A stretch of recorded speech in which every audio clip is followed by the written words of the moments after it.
cost is, I think it's $40,000 to $50,000 now, which is about the same as college tuition.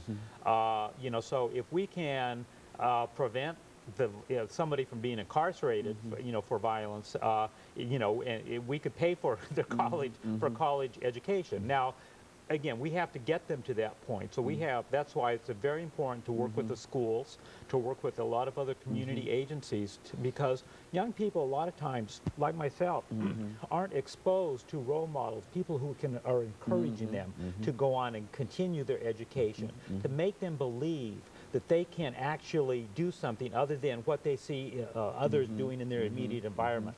And so we're really, again, the goals that we have through this coalition is getting caring adults and linking them up with young people.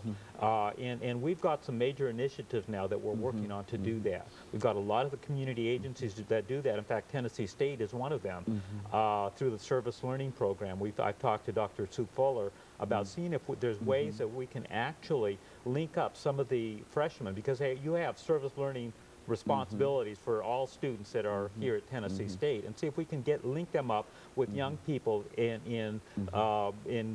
as they start high school, and let them progress together. You know, you have a college freshman who's mentoring a high school freshman, and letting them go through this process together and talk and communicate and see what that's about, see what college is about, so that they develop not just the hope, but they can see themselves actually doing it. And I think that's really an important piece, is that we have to provide the opportunities for young people to see that they can actually, you know, rise above, you know, the situations, that there are resources out there, and there's a lot of caring, good people out there that will help them. And so that's part of what we're trying to do here is, you know, through again, call it mentoring and providing supports for young people and their families, because it really is a family.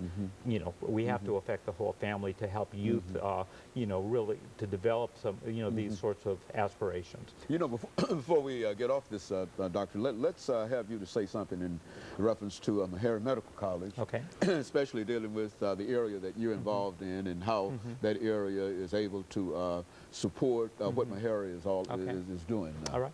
Well, again, I never saw myself in academic medicine. I mean, this is, you know, for me, it was just, it was an opportunity that came and it arose. In fact, after I graduated with my PhD, I said, I'm through with education or college. I didn't ever see myself being back in. But again, the opportunity really to do research in this area has been just very personal, rewarding, because it's not just an academic issue for me. It's something that I feel very passionate about, and it's provided me with an opportunity to train medical students about intentional injuries, to train our residents in family medicine and get them involved. What have you found to be the level of knowledge in reference to that in terms of dealing with these young people? Well, again, I don't think medical students generally have any or very limited exposure, and usually the exposure is around child abuse, because there's some mandatory reporting responsibilities that they have as health professionals,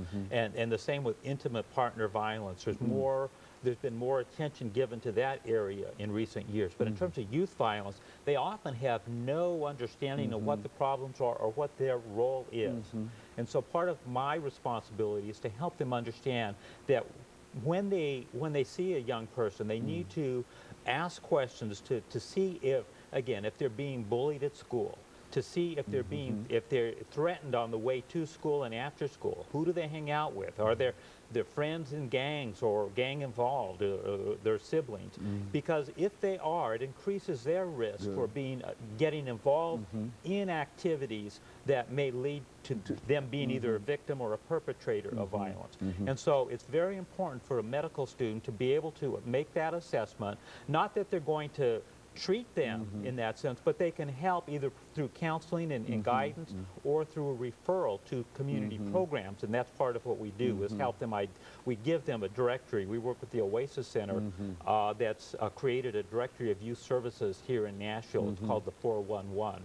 So we actually provide that to the students and our residents, so that they know that there are other agencies and people out there that they can refer youth to who may be in need. Very good. And of course, Dr. Juarez, let me, over this last half minute that we have here, thank you for bringing us that excellent information by, and I'm sure that those individuals who had an opportunity to hear what you had to say this morning will have a new understanding and a broadened understanding. I certainly have a broadened understanding of this whole idea of intentional violence and how we might be able to effectively deal with it in a real sense, outside of the fact of dealing only with gangs and with drugs and et cetera. And of course, we want to thank you for that. And let me encourage our audience to tune in again next week for another informative. You're watching